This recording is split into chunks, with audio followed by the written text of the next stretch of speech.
ವಚನ ಭೂಮಿಗೆ ಬಂದ ವಚನ ವಚನ ಸತ್ಯ ವಚನ ಭೂಮಿಗೆ ಬಂದ ವಚನ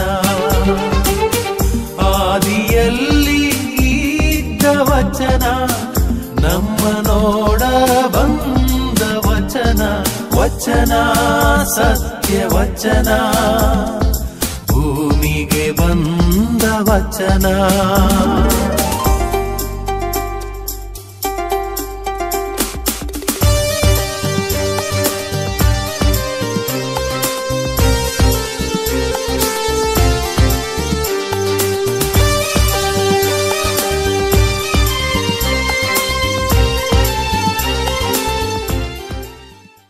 ಪಿತನ ಮತ್ತು ಸುತನ ಮತ್ತು ಪವಿತ್ರ ಆತ್ಮನ ನಾಮದಲ್ಲಿ ಆಮೆನ್. ಪ್ರಿಯರೇ, ದೇವರ ವಾಕ್ಯವನ್ನು ಆಲಿಸಲು ನಮ್ಮ ಕಿವಿಗಳನ್ನು ನಾವು ಸಿದ್ಧಪಡಿಸೋಣ. ಯಾಕೆಂದರೆ ದೇವರ ವಾಕ್ಯ ಅಂದರೆ ಈ ಲೋಕದ ವಾಕ್ಯಗಳ ರೀತಿ ಅಲ್ಲ. ದೇವರ ವಾಕ್ಯ ಅಂದರೆ ದೇವರೇ ನಮ್ಮಲ್ಲಿ ಮಾತನಾಡುವಂಥದ್ದು. ಅದನ್ನು ನಾವು ಬೇರೆ ವಾಕ್ಯಗಳ ರೀತಿಯಲ್ಲಿ ನಾವು ಅದನ್ನು ಆಲಿಸಿದರೆ ಅದರಿಂದ ನಮಗೆ ಏನೂ ಪ್ರಯೋಜನ ಆಗುವುದಿಲ್ಲ. ಆದ್ದರಿಂದ ತದೇಕ ಚಿತ್ತದಿಂದ ದೇವರ ವಾಕ್ಯವನ್ನು ಅದರ ಮುಖಾಂತರ ದೇವರು ನಮ್ಮಲ್ಲಿ ಮಾತನಾಡುವುದನ್ನು ನಾವು ಆಲಿಸಲು ಸಿದ್ಧರಾಗೋಣ. ಯೋಹಾನನ ಶುಭ ಸಂದೇಶ ಅಧ್ಯಾಯ 3 ವಾಕ್ಯಗಳು 16ರಿಂದ. ಯೋಹಾನನ ಶುಭ ಸಂದೇಶ ಅಧ್ಯಾಯ 3 ವಾಕ್ಯಗಳು 16ರಿಂದ. ನಮ್ಮಲ್ಲಿ ಬೈಬಲ್ ಅಥವಾ ಈ ಪವಿತ್ರ ಗ್ರಂಥ ಇರುವ ಅದನ್ನು ನಾವು ತೆರೆದು ಆ ವಾಕ್ಯಗಳನ್ನು ನಾವು ಕೂಡ ಒಟ್ಟಾಗಿ ಓದಲು ಪ್ರಯತ್ನಿಸೋಣ.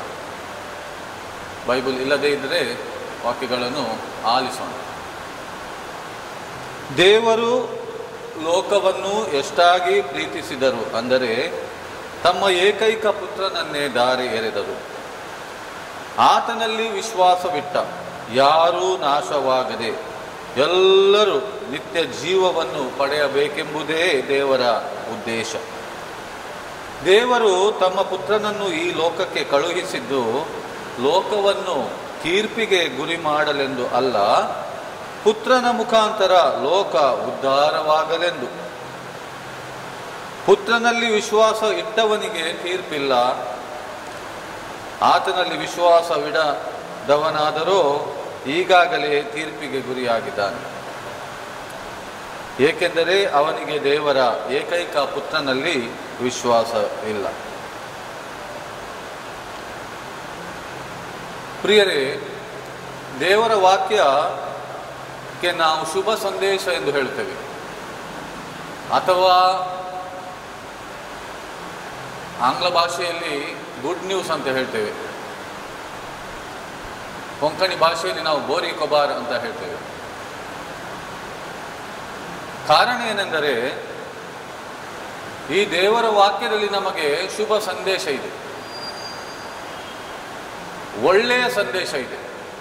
ಅಶುಭ ಸಂದೇಶ ಅಲ್ಲ, ಭಯಪಡಿಸುವ ಸಂದೇಶ ಅಲ್ಲ, ಅಥವಾ ಭಯಪಡಿಸುವಂತಹ ನ್ಯೂಸ್ ಅಲ್ಲ. ನಮಗೆ ಶುಭ ಕೋರುವ, ನಮಗೆ ಶಾಂತಿ ನೀಡುವ, ಸಮಾಧಾನ ನೀಡುವ, ಧೈರ್ಯ ಕೊಡುವ, ನಮಗೆ ಬಲ ಕೊಡುವ,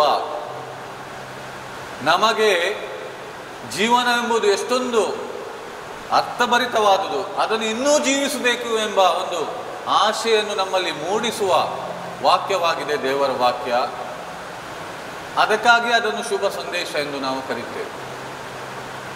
ನಿರಾಶರಾದವರಿಗೂ, ಜೀವನವೇ ಬೇಡ ಎಂದು ಹೇಳಿದವರಿಗೂ ದೇವರ ವಾಕ್ಯವನ್ನು, ಈ ಪವಿತ್ರ ಧರ್ಮಗ್ರಂಥದಲ್ಲಿ ಬೈಬಲ್ನಲ್ಲಿ ಬರೆದಿರುವ ಈ ದೇವರ ವಾಕ್ಯವನ್ನು ಆಲಿಸಿದಾಗ, ಓದಿ ಧ್ಯಾನಿಸಿದಾಗ, ಅದನ್ನು ಆಳವಾಗಿ ಅರ್ಥ ಮಾಡಲು ನಾವು ಸಮಯವನ್ನು ಕೊಟ್ಟಾಗ ಪ್ರಿಯರೇ, ನಮಗೆ ಶುಭ ಸಂದೇಶ ಸಿಗುತ್ತದೆ. ಲೋಕದಲ್ಲಿ ನಾವು ನೋಡ್ತೇವೆ, ಬಹಳಷ್ಟು ಸಂದೇಶಗಳು ನಮಗೆ ಭಯ ಮೂಡಿಸುತ್ತವೆ, ನಮಗೆ ನಿರಾಶರನ್ನಾಗಿ ಮಾಡುತ್ತದೆ, ನಮಗೆ ಜೀವನವೇ ಬೇಡ ಎಂಬ ಒಂದು ಆಲೋಚನೆ ನಮ್ಮಲ್ಲಿ ಮೂಡುವಂತೆ ಮಾಡ್ತದೆ. ಕೆಲವರಿಗೆ ಆತ್ಮಹತ್ಯೆ ಮಾಡೋಣ ಅಂತ ಅನಿಸ್ತದೆ. ಇದಕ್ಕೆಲ್ಲ ಕಾರಣ ಲೋಕ ಕೊಡುವ ಸಂದೇಶ ಶುಭ ಸಂದೇಶವಲ್ಲ. ಅದು ದೇವರ ವಾಕ್ಯಕ್ಕೆ ಅನುಗುಣವಾಗಿ ಇದ್ದರೆ ಅದು ಶುಭ ಸಂದೇಶ, ಇಲ್ಲದಿದ್ದರೆ ಅದು ಅಶುಭ ಸಂದೇಶ, ಬ್ಯಾಡ್ ನ್ಯೂಸ್, ಹಾರ್ಡ್ ಕವರ್ ಅಂತ ನಾವು ಹೇಳ್ತೀವಿ. ಅದರಿಂದ ಪ್ರಿಯರು, ಇದು ಯಾಕಾಗಿ ಇದು ಶುಭ ಸಂದೇಶ? ಯಾಕಂದ್ರೆ ಇಲ್ಲಿ ಬರೆದಿರುವುದು ದೇವರ ಬಗ್ಗೆ ಮತ್ತು ಯೇಸು ಕ್ರಿಸ್ತರ ಬಗ್ಗೆ. ದೇವರು ನಮ್ಮೆಲ್ಲರ ಒಳಿತನ್ನೇ ಆಶಿಸುವವರು, ದೇವರು ನಮ್ಮ ರಕ್ಷಣೆಯನ್ನೇ ಆಶಿಸುವವರು, ದೇವರು ಕರುಣಾಮಯಿ, ದೇವರು ಪ್ರೀತಿಮಯಿ. ಅವರು ಪ್ರೀತಿಮಯ ದೇವರು, ಕರುಣಾಮಯ ದೇವರು. ಆದ್ದರಿಂದ ದೇವರ ಬಗ್ಗೆ, ಆ ದೇವರ ಪ್ರೀತಿಯ ಬಗ್ಗೆ ನಾವು ಆಲಿಸಿದಾಗ, ಧ್ಯಾನಿಸಿದಾಗ, ಅದರಲ್ಲಿ ಸಮಯವನ್ನು ಕಳೆದಾಗ ನಮಗೆ ಒಂದು ರೀತಿಯ ಉಲ್ಲಾಸ, ಆನಂದ, ಸಂತೋಷ ತುಂಬಿ ತುಳುಕುತ್ತದೆ. ಅದಕ್ಕಾಗಿಯೇ ದೇವರ ವಾಕ್ಯ ನಾವು ಕೇಳಿದೆವು, ದೇವರು ಈ ಲೋಕವನ್ನು ಎಷ್ಟಾಗಿ ಪ್ರೀತಿಸಿದರು ಅಂದ್ರೆ ತಮ್ಮ ಏಕೈಕ ಪುತ್ರನನ್ನೇ ಅವರು ಧಾರೆ ಎರೆದರು. ಅಂದ್ರೆ ಯೇಸು ಕ್ರಿಸ್ತರ ವಿನಃ ಯಾವುದು ಕೂಡ ಒಳಿತೆಂಬುದು ಇಲ್ಲ. ನಾನು ಹೇಳಿದೆ, ದೇವರ ವಾಕ್ಯದ ಸಂದೇಶವನ್ನು ಕೇಳಿದ್ರೆ ನಮಗೆ ಶಾಂತಿ, ಸಮಾಧಾನ, ಧೈರ್ಯ, ಆನಂದ, ಉಲ್ಲಾಸ ಸಿಗುತ್ತದೆ. ಜೀವನ ಇನ್ನೂ ಬೇಕು ಅಂತ ಅನಿಸ್ತದೆ. ಇನ್ನೂ ಬಹಳಷ್ಟು ವರ್ಷ ನಾನು ಜೀವಿಸಬೇಕು, ಜೀವನ ಬೇಡ ಎಂಬ ವಿಷಯ ಅಲ್ಲಿ ಬರುವುದಿಲ್ಲ. ಯಾಕೆಂದ್ರೆ ಇದಕ್ಕೆಲ್ಲ ಕಾರಣ ದೇವರು ತಮ್ಮ ಏಕೈಕ ಪುತ್ರರ ಮುಖಾಂತರ ನಮಗೆ ಏನು ಕೊಟ್ಟಿದ್ದಾರೋ ಆ ವಿಷಯಗಳೇ ಕಾರಣವಾಗಿವೆ. ಆದ್ದರಿಂದ ಪ್ರಿಯರೇ, ಇವತ್ತಿನ ಈ ಜಗದಲ್ಲಿ, ಈ ಸಮಯದಲ್ಲಿ ನಾವು ಜೀವಿಸುತ್ತಿರುವಾಗ ಒಂದು ವೇಳೆ ನಮಗೆ ಶುಭ ಸಂದೇಶ ಅದರ ಅರಿವು ಇಲ್ಲದೇ ಇದ್ದಲ್ಲಿ ನಮ್ಮ ಜೀವನ ನಿರಾಶಾದಾಯಕವಾಗುವುದು, ಜನರು ಈ ಲೋಕ ಏನು ಹೇಳ್ತದೋ ಅದನ್ನೇ ನಂಬಿ ನಾವು ಮೋಸ ಹೋಗುವುದು, ಅಥವಾ ಭಯದಿಂದ ಜೀವಿಸುವುದು, ಅಥವಾ ಜೀವನವೇ ಬೇಡ ಎಂಬ ಒಂದು ರೀತಿಯಲ್ಲಿ ಜೀವಿಸುವುದು, ನಿರಾಶರಾಗಿ ಜೀವಿಸುವುದು, ಇದಕ್ಕೆಲ್ಲ ನಾವೇ ಕಾರಣಕರ್ತರಾಗುತ್ತೇವೆ. ಆದ್ದರಿಂದ ಸಂದೇಶಗಳು ಬಹಳಷ್ಟಿವೆ. ಸಂದೇಶ ಎಂಬುದು ಬಹಳಷ್ಟು ರೀತಿಯಲ್ಲಿ ನಮಗೆ ಸಿಗುತ್ತದೆ. ಆದರೆ ಶುಭ ಸಂದೇಶ ಎಂಬುದು ಈ ಪವಿತ್ರ ಬೈಬಲ್ ಮುಖಾಂತರ ದೇವರ ವಾಕ್ಯದ ಮುಖಾಂತರ ನಮಗೆ ಏನು ಸಂದೇಶ ಸಿಗುತ್ತದೋ ಅದರಿಂದ ನಮಗೆ ಶುಭ ಸಂದೇಶ ಸಿಗುತ್ತದೆ. ಆ ಶುಭ ಸಂದೇಶ ಅಂದ್ರೆ ಬೇರೆ ಯಾರು ಅಲ್ಲ ಪ್ರಿಯರೇ, ಈ ವಾಕ್ಯ ಅಂದ್ರೆ ಬೇರೆ ಯಾರು ಅಲ್ಲ, ಅದು ಯೇಸು ಆಗಿದ್ದಾರೆ. ಈ ಶುಭ ಸಂದೇಶ ಬೇರೆ ಯಾರು ಅಲ್ಲ, ಅದು ಯೇಸು ಆಗಿದ್ದಾರೆ. ಈ ಗುಡ್ ನ್ಯೂಸ್ ಎಂಬುದು ಬೇರೆ ಯಾರು ಅಲ್ಲ, ಯೇಸು ಆಗಿದ್ದಾರೆ. ಆದ್ದರಿಂದ ನಮ್ಮ ಜೀವನದಲ್ಲಿ ನಾವು ಎಷ್ಟೇ ಉನ್ನತ ಮಟ್ಟಕ್ಕೆ ಏರ್ಬೋದು, ಎಷ್ಟೇ ಹೆಸರುವಾಸಿ ನಾವು ಆಗ್ಬೋದು, ಆದರೆ ಆ ಯೇಸು ಕ್ರಿಸ್ತರನ್ನು ನಾನು ಅರಿಯದೇ ಇದ್ದರೆ, ಅವರ ಪರಿಚಯವನ್ನು ನಾನು ಮಾಡಿಕೊಳ್ಳದೇ ಇದ್ದರೆ, ಅವರ ಬಗ್ಗೆ ಬರೆದ ವಾಕ್ಯಗಳನ್ನು ನಾನು ಓದಿ ಧ್ಯಾನಿಸಿ ಅದನ್ನು ನನ್ನ ಜೀವನದಲ್ಲಿ ನನ್ನದಾಗಿಸಿಕೊಳ್ಳದೇ ಇದ್ದರೆ ಪ್ರಿಯರೇ, ಜೀವನ ಎಂಬುದು ಅರ್ಥರಹಿತವಾಗುತ್ತದೆ. ಯಾಕಂದ್ರೆ ನಮ್ಮ ಜೀವನಕ್ಕೆ ಅರ್ಥ ಕೊಟ್ಟವರೇ ಯೇಸು ಕ್ರಿಸ್ತರು. ನಮ್ಮ ಜೀವನಕ್ಕೆ ಅರ್ಥ ಕೊಟ್ಟವರೇ ಯೇಸು ಕ್ರಿಸ್ತರು. ಯಾಕಂದ್ರೆ ನಮ್ಮ ಜೀವನದ ಅರ್ಥವನ್ನೇ, ಜೀವನದ ಗುರಿಯನ್ನೇ ನಾವು ಕಳೆದುಕೊಂಡಿದ್ದೆವು. ಯಾಕಂದರೆ ಇದೆಲ್ಲ ನಮ್ಮ ಪಾಪದಿಂದ ಆದ ವಿಷಯಗಳು. ಅದಕ್ಕೆ ಕಾರಣ ಮೊದಲನೇ ಮಾನವ, ಆದಿಮಾನವ, ಅಂದರೆ ಮೊದಲನೇ ಮಾನವ ಅಂದರೆ ಆದಾಮ. ಇದು ನಾವು ಇದರ ಮೊದಲು ಕೂಡ ಬಹಳಷ್ಟು ಸರಿ ಕೇಳಿದ್ದೇವೆ. ಆದ್ರಿಂದ ಅವನ ಮುಖಾಂತರ ನಾವು ಪಾಪಿಗಳಾದೆವು. ಆದರೆ ಅದರ ಬಗ್ಗೆ ನಾವೇನು ಚಿಂತಿಸುವ ಅವಶ್ಯಕತೆ ಈಗ ಇಲ್ಲ. ಅದಕ್ಕಾಗಿ ನಾವು ಕೊನೆಯ ಆದಾಮನಾಗಿರುವ ಯೇಸು ಕ್ರಿಸ್ತರ ಬಳಿಗೆ ಬರುವುದು. ನಾವು ನಿರಾಶರಾಗುವ ಅವಶ್ಯಕತೆ ಇಲ್ಲ. ಬಹಳಷ್ಟು ಬಾರಿ ಲೋಕ ನಮಗೆ ನಿರಾಶರಾಗಲು, ಅದನ್ನೇ ನಾನು ಹೇಳ್ತಾ ಇದ್ದೇನೆ ಅವರಿಂದ, ನಿರಾಶರಾಗಲು ಕಾರಣ ಒಬ್ಬನು ಮಾಡಿದ ತಪ್ಪು ಕೂಡ ಅವನಿಗೆ ಪುನಃ ಪುನಃ ಅದನ್ನು ನೆನಪಿಗೆ ತಂದು ನಿರಾಶನಾಗಿ ಅವನು ಜೀವನವೇ ಬೇಡ ಅಂತ ಎಣಿಸುವಷ್ಟು ಮಟ್ಟಿಗೆ ಹೋಗಲು ಸಾಧ್ಯ. ಇಂಥ ಘಟನೆಗಳು ಬಹಳಷ್ಟು ನಡೀತವೆ. ಒಬ್ಬನು ಜೀವನದಲ್ಲಿ ಸೋತರೆ ಜೀವನವೇ ಬೇಡ ಅಂತ ಹೋಗುವ ಆ ಮಟ್ಟಿಗೆ, ಆ ರೀತಿ ಎನಿಸುವಷ್ಟು ಒಂದು ಹಂತಕ್ಕೆ ಅವನು ಮುಟ್ಟುತ್ತಾನೆ. ಇದರ ಬಗ್ಗೆ ನಾನೇನು ಉದಾಹರಣೆ ಕೊಡುವ ಅವಶ್ಯಕತೆ ಇಲ್ಲ, ಯಾಕಂದರೆ ನಮಗೆ ಇದೆಲ್ಲ ಚೆನ್ನಾಗಿ ತಿಳಿದಿರುವ ವಿಷಯ. ಆದರೆ ಪ್ರಿಯರೇ, ಯೇಸು ನಮಗೆ ಏನು ಹೇಳ್ತಾರೆ, ನಾನು ಬಂದಿರುವುದು ನಿಮಗೆ ಜೀವ ನೀಡಲು ಯಥೇಚ್ಛವಾಗಿ ನೀಡಲು. ಅವರು ಕರೀತಾ ಇದ್ದಾರೆ, ನಿಮಗೆ ಕಷ್ಟ ಉಂಟಾ? ಕಷ್ಟಪಡುವವರೇ, ದುರಿದು ಭಾರ ಹೊತ್ತು ಬಳಲಿ ಬೆಂಡಾದವರೇ, ಸರ್ವ ಜನರೇ, ಯಾರು ಮನುಜರಾಗಿ ಹುಟ್ಟಿದವರು ಯಾರೂ ಕೂಡ, ಈ ಜಾತಿ ಮತ ಎನ್ನುವುದು ಮಾಡಿದ್ದು ನಾವೇ, ದೇವರಲ್ಲ. ದೇವರು ಗಂಡು ಮತ್ತು ಹೆಣ್ಣು ಇವರಿಬ್ಬರು ಬಿಟ್ಟರೆ ಬೇರೆ ಜಾತಿ ಧರ್ಮ ಎಂಬುದಿಲ್ಲ, ನಾವು ಮಾಡಿದೆವು. ಆದರೆ ಯೇಸು ಕ್ರಿಸ್ತನಲ್ಲಿ ಬಂದಾಗ ನಮಗೆ ಜೀವನದ ಅರ್ಥ ಏನೆಂದು ತಿಳಿಯುತ್ತದೆ. ಬಾರದೇ ಇದ್ದರೆ ನಾವು ಇನ್ನೂ ಕೂಡ ಬಹಳಷ್ಟು ಮೂಢನಂಬಿಕೆಗಳನ್ನು ನಾನು ಆಲೋಚಿಸಿದ್ದೇ ಸರಿ ಎಂಬುದಾಗಿ ನಾನು ಅರ್ಥೈಸಿಕೊಂಡು ಜೀವನದಲ್ಲಿ ಸಮಸ್ಯೆ ಬಂದರೆ, ಸೋತರೆ ಜೀವನ ಮುಗೀತು ಎಂದು ಇದೆಲ್ಲ ನಾವು ಎಣಿಸುವುದು ಯಾಕೆಂದರೆ ಯೇಸು ಕ್ರಿಸ್ತರ ಪರಿಚಯ ನಮಗೆ ಇಲ್ಲದೇ ಇರುವುದರಿಂದ. ಪರಿಚಯ ಆದಾಗ ಅವರ ಪರಿಚಯ ಹೇಗೆ? ವಾಕ್ಯದ ಮುಖಾಂತರ. ಅವರ ವಾಕ್ಯದ ಮುಖಾಂತರ ಅದನ್ನು ಪದೇ ಪದೇ ಆಲಿಸಿ ಧ್ಯಾನಿಸಿ ಓದಿ ನಾನು ಅರ್ಥ ಮಾಡಿಕೊಂಡಾಗ ಪ್ರಿಯರೇ, ಆ ನಿರಾಶಾದಾಯಕವಾದ ಎಲ್ಲ ವಿಚಾರಗಳು ನನ್ನಿಂದ ದೂರ ಹೋಗ್ತವೆ. ಅಂದರೆ ಇದು ನಾನು ಪ್ರತಿದಿನ ಮಾಡಬೇಕಾದ ಕೆಲಸ. ಅದಕ್ಕೆ ಯೇಸು ಹೇಳ್ತಾರೆ, ನನ್ನ ಬಳಿಗೆ ಬನ್ನಿ ಕಷ್ಟಪಡುವವರೇ, ದುರಿದು ಬಹಳ ಹೊತ್ತು ಬಳಲಿ ಬೆಂಡಾದ ಸರ್ವ ಜನರೇ, ನನ್ನ ಬಳಿಗೆ ಬನ್ನಿ. ನಾವು ಮತ್ತಾಯ 11ನೇ ಅಧ್ಯಾಯ 28ನೇ ವಾಕ್ಯದಲ್ಲಿ ನಾವು ನೋಡ್ತೇವೆ. ಆದ್ದರಿಂದ ಪ್ರಿಯರೇ, ನಮಗೆ ದೇವರು ಕೊಟ್ಟ ಅತೀ ದೊಡ್ಡ ಶ್ರೇಷ್ಠ ಕಾಣಿಕೆ ಯಾವುದೆಂದರೆ ಯೇಸು ಕ್ರಿಸ್ತರು. ಅದಕ್ಕೆ ನಾವು ಆರಂಭದಲ್ಲಿ ಓದಿದ ವಾಕ್ಯ, ದೇವರು ಲೋಕವನ್ನು ಎಷ್ಟಾಗಿ ಪ್ರೀತಿಸಿದರೆಂದರೆ ತಮ್ಮ ಏಕೈಕ ಪುತ್ರನನ್ನೇ ಧಾರೆ ಎರೆದರು. ಪ್ರೀತಿ ಎಂಬುದು ಕೊಡುವುದರಲ್ಲಿ ಇದೆ. ದೇವರು ಕೊಟ್ಟರು ತಮ್ಮ ಏಕೈಕ ಪುತ್ರನನ್ನೇ. ಅಂದರೆ ಅವರಿಗೆ 10 ಮಂದಿ ಮಕ್ಕಳಿದ್ರು, ಅದರಲ್ಲಿ ಒಬ್ಬನಲ್ಲ, ಅವರಿಗಿದ್ದ ಒಬ್ಬ ಮಗನನ್ನೇ, ಆ ಯೇಸು ಕ್ರಿಸ್ತರನ್ನೇ ಅವರು ನಮಗೆ ಧಾರೆ ಎರೆದರು.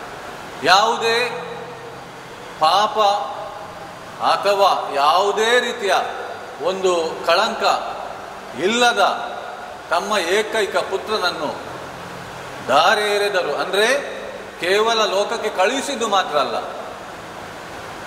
ಅವರ ಮುಖಾಂತರ ಲೋಕದ ರಕ್ಷಣೆ ಆಗುವಂತೆ ಅವರು ಮಾಡಿದರು. ರಕ್ಷಣೆ ಹೇಗೆ ಆಯಿತು? ಅಥವಾ ನಮಗೆ ಬಿಡುಗಡೆ, ವಿಮೋಚನೆ ಹೇಗೆ ಲಭಿಸಿತು? ಹೇಗೆ ಲಭಿಸಿತು ಅಂದರೆ, ನಾವು ನಮ್ಮ ದ್ರೋಹಗಳ ನಿಮಿತ್ತ, ನಮ್ಮ ಕುಂದು ಕೊರತೆಗಳ ನಿಮಿತ್ತ, ನಮ್ಮ ಪಾಪಗಳ ನಿಮಿತ್ತ ನಮಗೆ ಏನು ಸಿಗಬೇಕಾಗಿತ್ತು ಅದನ್ನೆಲ್ಲವನ್ನು ತಂದೆ ದೇವರು ಯೇಸು ಕ್ರಿಸ್ತರ ಮೇಲೆ ಹಾಕಿತು. ಇದರ ಮುಖಾಂತರ ನಮಗೆ ರಕ್ಷಣೆ, ವಿಮೋಚನೆ, ಬಿಡುಗಡೆ ಸಿಕ್ಕಿತು. ಅದಕ್ಕೆ ವಾಕ್ಯ ಹೇಳ್ತದೆ, ಆತನಲ್ಲೂ ವಿಶ್ವಾಸಿಸುವವನು ಯಾರೂ ನಾಶವಾಗದೆ ಪ್ರತಿಯೊಬ್ಬನಿಗೂ ನಿತ್ಯ ಜೀವ ಸಿಗಬೇಕೆಂಬುದಾಗಿಯೇ ದೇವರು ಆತನ ಏಕೈಕ ಪುತ್ರನನ್ನು ಕಳುಹಿಸಿದರು. ಆತನನ್ನು ವಿಶ್ವಾಸಿಸುವವನಿಗೆ ನ್ಯಾಯ ತೀರ್ಪು ಇಲ್ಲ, ಅವನು ದಂಡನ ತೀರ್ಪಿಗೆ ಗುರಿ ಆಗುವುದಿಲ್ಲ. ಯಾಕೆಂದರೆ ಆ ತೀರ್ಪಿಗೆ ಗುರಿಯಾಗಲು ಯಾಕೆ ಅವನು ಗುರಿ ಆಗುವುದಿಲ್ಲ ಅಂದರೆ, ಅವನಿಗೆ ಸಿಗಬೇಕಾದ ಆ ಶಿಕ್ಷೆ ಯೇಸು ಕ್ರಿಸ್ತರು ತಮ್ಮ ಮೇಲೆ ಅದನ್ನು ಹೊತ್ತುಕೊಂಡಿದ್ದಾರೆ. ಆ ಶಿಕ್ಷೆಯನ್ನು ಅವರು ಸ್ವೀಕರಿಸಿದ್ದಾರೆ. ಆದ್ದರಿಂದ ನನಗೆ ದಂಡನ ತೀರ್ಪು ಇಲ್ಲ, ನ್ಯಾಯ ತೀರ್ಪು ಇಲ್ಲ. ಯಾಕೆಂದರೆ ನನಗೆ ಸಲ್ಲಬೇಕಾದ ಶಿಕ್ಷೆ, ಆ ತೀರ್ಪು ಯೇಸು ತನ್ನ ಮೇಲೆ ತೆಗೆದುಕೊಂಡಿದ್ದಾರೆ. ಅದಕ್ಕಾಗಿ ಅವರಿಗೆ ಶಿಲುಬೆಯ ಆ ಘೋರವಾದ, ಕಠಿಣವಾದ, ಆ ಯಾವ ರೀತಿಯಲ್ಲೂ ಕೂಡ ವರ್ಣಿಸಲು ಅಸಾಧ್ಯವಾದ ಆ ರೀತಿಯ ಒಂದು ಮರಣ ಅವರಿಗೆ ದೊರಕಿತು. ಅದನ್ನೆಲ್ಲ ಪ್ರಿಯರೇ, ನಾವು ಯೇಸುವಿನ ಹೆಸರನ್ನು ಕೇಳಿದ್ದೇವೆ. ಅಲ್ಲಿ ಇಲ್ಲಿ ಯೇಸುವನ್ನು ಶಿಲುಬೆಗೆ ಏರಿಸಿದ ಆ ಪ್ರತಿಮೆಯನ್ನು, ಆ ಕ್ರೂಸಿಫಿಕ್ಸ್ ಅಂತ ನಾವು ಏನು ಹೇಳ್ತೇವೆ, ಅದನ್ನು ನಾವು ನೋಡಿದ್ದೇವೆ. ಆದರೆ ಅದರ ಹಿಂದೆ ಇರುವ ರಹಸ್ಯ, ಅದನ್ನು ನಾವು ಅರಿತುಕೊಳ್ಬೇಕು. ಅದನ್ನು ಅರಿತುಕೊಂಡು ಆ ಯೇಸುವನ್ನು ನೋಡುವಾಗ ಯೇಸು ನನಗಾಗಿಯೇ ಸತ್ತದ್ದು ಅಂತ ನನಗೆ ಅನ್ನಿಸ್ಬೇಕು. ನಮಗಾಗಿ ಅಂತ ಹೇಳುವುದಕ್ಕಿಂತ, ಹೌದು ನಮಗಾಗಿ ಹೌದು, ಆದರೆ ಅದನ್ನು ನಾನು ವೈಯಕ್ತಿಕವಾಗಿ ಯೇಸುವೆ ನೀವು ನನಗಾಗಿಯೇ ಶಿಲುಬೆ ಮೇಲೆ ಸತ್ತಿರಿ, ನಾನೇ ಆ ಕಳೆದು ಹೋದ ಕುರಿಮರಿ, ನನ್ನನ್ನೇ ನೀವು ಹುಡುಕಿಕೊಂಡು ಬಂದವರು, ಯಾಕೆ ನನ್ನ ಮೇಲೆ ನಿಮಗೆ ಅಷ್ಟು ಪ್ರೀತಿ. ಆದ್ದರಿಂದ ಆ ಪ್ರೀತಿಯನ್ನು ನಾನು ವೈಯಕ್ತಿಕವಾಗಿ ನನ್ನದಾಗಿಸಿಕೊಳ್ಬೇಕು. ಯೇಸು ಬಂದರು, ಎಲ್ರಿಗಾಗಿ ಸತ್ರು ಅಥವಾ ಕೆಲವರಿಗಾಗಿ ಸತ್ರು, ನನ್ನ ಪರಿಚಯ ಅವರಿಗೆ ಎಲ್ಲಿದೆ, ಈ ರೀತಿ ಅಲ್ಲ ಪ್ರಿಯರೇ. ನಮ್ಮ ಪ್ರತಿಯೊಬ್ಬರ ಬಗ್ಗೆ ತಂದೆ ದೇವರಿಗೆ ಪ್ರೀತಿ ಇದೆ. ಅದರಿಂದ ಅಲ್ಲಿ ಹೇಳ್ತದೆ, ಆತನನ್ನು ವಿಶ್ವಾಸಿಸುವ ಯಾರೂ ನಾಶವಾಗದೆ ಪ್ರತಿಯೊಬ್ಬನಿಗೂ ನಿತ್ಯ ಜೀವ ಸಿಗಬೇಕು, ರಕ್ಷಣೆ ಸಿಗಬೇಕು ಎಂಬುದಾಗಿ ದೇವರು ತಮ್ಮ ಏಕೈಕ ಪುತ್ರನನ್ನೇ ಕಳುಹಿಸಿದ್ದಾಗಿದೆ. ಆದ್ದರಿಂದ ಪ್ರಿಯರೇ, ಇದು ಶುಭ ಸಂದೇಶ, ಸುವಾರ್ತೆ, ಗುಡ್ ನ್ಯೂಸ್. ಯಾಕಂದರೆ ಈ ನ್ಯೂಸು ಬ್ಯಾಡ್ ನ್ಯೂಸ್ ಅಲ್ಲ. ಈ ನ್ಯೂಸ್ ನಮಗೆ ಭಯಪಡಿಸುವುದಿಲ್ಲ, ನಿರಾಶರಾಗಲು ಬಿಡುವುದಿಲ್ಲ. ಈ ಸಂದೇಶ ನಮಗೆ ಧೈರ್ಯ ಕೊಡುತ್ತದೆ. ಈ ಸಂದೇಶ ನಮಗೆ ಜೀವನ ಎಷ್ಟೊಂದು ಅದೊಂದು ಸುಂದರವಾದುದು, ಇದನ್ನು ನಾನು ಜೀವಿಸಬೇಕು. ಯಾಕೆಂದರೆ ನನ್ನ ಜೀವನಕ್ಕೆ ಯೇಸು ಕ್ರಿಸ್ತರು ಅರ್ಥ ಕೊಟ್ಟಿದ್ದಾರೆ. ಯೇಸು ಕ್ರಿಸ್ತರು ತಂದೆಯ ದೇವರ ಏಕೈಕ ಮಗನು ನನಗಾಗಿ ಅವರ ಅಮೂಲ್ಯವಾದ ಆ ರಕ್ತವನ್ನು ಸುರಿಸಿದ್ದಾರೆ. ಆದ್ದರಿಂದ ಜೀವನ ನಾನು ಜೀವಿಸಬೇಕು. ನನ್ನ ಮೇಲೆ ದೇವರಿಗೆ ಒಂದು ಉದ್ದೇಶ ಇದೆ. ಸುಮ್ಮನೆ ನಾನು ಈ ಲೋಕಕ್ಕೆ ಹುಟ್ಟಿ ಬಂದಿಲ್ಲ. ನೀವು ಎಣಿಸುವುದು ಬೇಡ, ನಾನು ಎಣಿಸುವುದಲ್ಲ ಆಕ್ಸಿಡೆಂಟ್ ಆಗಿ ನಾನು ಹುಟ್ಟಿದ್ದೇನೆ ಅಂತ. ಇಲ್ಲ, ಆಕ್ಸಿಡೆಂಟಲ್ಲಿ ನಾನು ಹುಟ್ಟಿದ್ದಲ್ಲ. ಈ ದೇವರ ಒಂದು ಯೋಜನೆ ಇದೆ. ದೇವರ ಯೋಜನೆ ಇಲ್ಲದೆ ಯಾರು ಕೂಡ ಒಬ್ಬ ಮಾನವನಾಗಿ ಮಗುವಾಗಿ ಈ ಲೋಕದಲ್ಲಿ ಹುಟ್ಟಿ ಬರಲು ಸಾಧ್ಯವಿಲ್ಲ ಪ್ರಿಯರು. ಆದ್ದರಿಂದ ನಾವು ನಮ್ಮೆಲ್ಲ ತಪ್ಪು ಭಾವನೆಗಳನ್ನು, ಮೂಢನಂಬಿಕೆಗಳನ್ನು ಎಲ್ಲ ಬಿಟ್ಟು ಯೇಸು ಕ್ರಿಸ್ತರನ್ನು ವಿಶ್ವಾಸಿಸಿದಾಗ ಆ ದೇವರ ಮಕ್ಕಳು ನಾವಾಗ್ತೇವೆ. ಯಾಕಂದರೆ ಯೋಹಾನನ ಶುಭ ಸಂದೇಶ 1ನೇ ಅಧ್ಯಾಯ 12ನೇ ವಾಕ್ಯದಲ್ಲಿ ನಾವು ನೋಡ್ತೇವೆ, ಆತನ ಹೆಸರಿನಲ್ಲಿ ನಂಬಿಕೆ ಇಟ್ಟ ಎಲ್ಲರಿಗೂ ದೇವರ ಮಕ್ಕಳಾಗುವ ಆ ಸೌಭಾಗ್ಯ ಲಭಿಸಿತು ಅಂತ. ಆತನ ಹೆಸರಿನಲ್ಲಿ ನಂಬಿಕೆ ಇಟ್ಟ ಕೆಲವರಾದರೂ ಅವರನ್ನು ಬರಮಾಡಿಕೊಂಡರು. ಅಂಥವರಿಗೆ, ಅಂದರೆ ಅವರಲ್ಲಿ ವಿಶ್ವಾಸವಿಟ್ಟವರಿಗೆ ದೇವರ ಮಕ್ಕಳಾಗುವ ಹಕ್ಕನ್ನು ಅವರು ಕೊಟ್ಟರು. ಯೋಹಾನನ ಶುಭ ಸಂದೇಶ 1ನೇ ಅಧ್ಯಾಯ 12ನೇ ವಾಕ್ಯದಲ್ಲಿ ಬರೆದಿದೆ ಪ್ರಿಯರೇ. ಆದ್ದರಿಂದ ಯೇಸುವನ್ನು ವಿಶ್ವಾಸಿಸದೆ ನಾನು ದೇವರ ಮಗನಾಗಲು ಸಾಧ್ಯ ಇಲ್ಲ, ಅಥವಾ ಆ ತಂದೆ ದೇವರ ಮಗನಾಗಲು ಸಾಧ್ಯ ಇಲ್ಲ. ಯಾಕೆಂದರೆ ಅವರ ಮುಖಾಂತರ ನಾವು ದೇವರ ಮಕ್ಕಳಾಗಬೇಕು. ಯಾಕಂದರೆ ಈ ಸೌಭಾಗ್ಯವನ್ನು ನಾವು ಕಳೆದುಕೊಂಡಿದ್ದೆವು. ಆದರೆ ಯೇಸು ತಂದೆ ದೇವರಿಗೆ ಪ್ರತಿಯೊಂದು ವಿಚಾರದಲ್ಲಿ ವಿಧೇಯರಾಗುವುದರ ಮುಖಾಂತರ ಅವರು ಆತನ ಏಕೈಕ ಅತಿ ಪ್ರಿಯವಾದ, ಅವರ ಮೆಚ್ಚುಗೆಗೆ ಪಾತ್ರನಾದ ಮಗನಾದರು. ಆದ್ದರಿಂದ ನಮ್ಮ ಸಲುವಾಗಿ, ಇಡೀ ಮಾನವ ಕುಲದ ಸಲುವಾಗಿ ಯೇಸು ಕ್ರಿಸ್ತರು ತಮ್ಮನ್ನೇ ಶಿಲುಬೆ ಮೇಲೆ ಬಲಿಯಾಗಿ ಅರ್ಪಿಸಿದ್ದಾರೆ. ಈಗ ನಾನು ಅವರನ್ನು ವಿಶ್ವಾಸಿಸುವಾಗ ನಾನು ಕೂಡ ಅವರ ಮುಖಾಂತರ ನಾನು ದೇವರಿಗೆ ಮಗನಾಗುತ್ತೇನೆ, ಮಗಳಾಗುತ್ತೇನೆ. ಇದು ನನ್ನ ಒಳಿತಿನ ಕಾರ್ಯದ ಫಲವಲ್ಲ. ನನ್ನ ಜವಾಬ್ದಾರಿ ಇಷ್ಟೇ, ಯೇಸುವನ್ನು ವಿಶ್ವಾಸಿಸುವುದು. ಅಂದರೆ ನಾನು ಕೆಟ್ಟದನ್ನು ಮಾಡಿ ಜೀವಿಸುವುದಂತಲ್ಲ, ಯೇಸು ನನಗೆ ರಕ್ಷಣೆ ಕೊಟ್ಟಿದ್ದಾರೆ ಅಂತ ಅದಲ್ಲ. ಯೇಸುವಿನ ಪ್ರೀತಿ ಅರಿತಾಗ, ಅವರ ಮುಖಾಂತರ ನಾನು ಏನಾಗಿದ್ದೇನೆ ಅಂತ ತಿಳಿದುಕೊಂಡಾಗ, ಕೆಟ್ಟದ್ದು ಮಾಡಲಿಕ್ಕೆ ನನಗೆ ಅದು ನನ್ನ ಆ ಇಚ್ಛೆ ಕೂಡ ನನ್ನಿಂದ ದೂರ ಆಗ್ತದೆ. ನಾನು ದೂರ ಮಾಡುವುದು ಅಂತ ಹೇಳುವುದಕ್ಕಿಂತ ನಾನು ದೇವರಲ್ಲಿ ಯಾರಾಗಿದ್ದೇನೆ, ಯೇಸುವಿನ ಮುಖಾಂತರ ನನಗೆ ಎಂಥ ಸೌಭಾಗ್ಯ ಲಭಿಸಿದೆ, ಯೇಸು ಯಾಕೆ ಇಷ್ಟು ಕಷ್ಟಪಟ್ಟು, ಯೇಸು ಯಾಕೆ ಶಿಲುಬೆ ಮೇಲೆ ತನ್ನ ಪ್ರಾಣ ತ್ಯಾಗ ಮಾಡಿದಳು, ಎಲ್ಲ ಉತ್ತರ ನನಗಾಗಿ ನನಗಾಗಿ ನನಗಾಗಿ.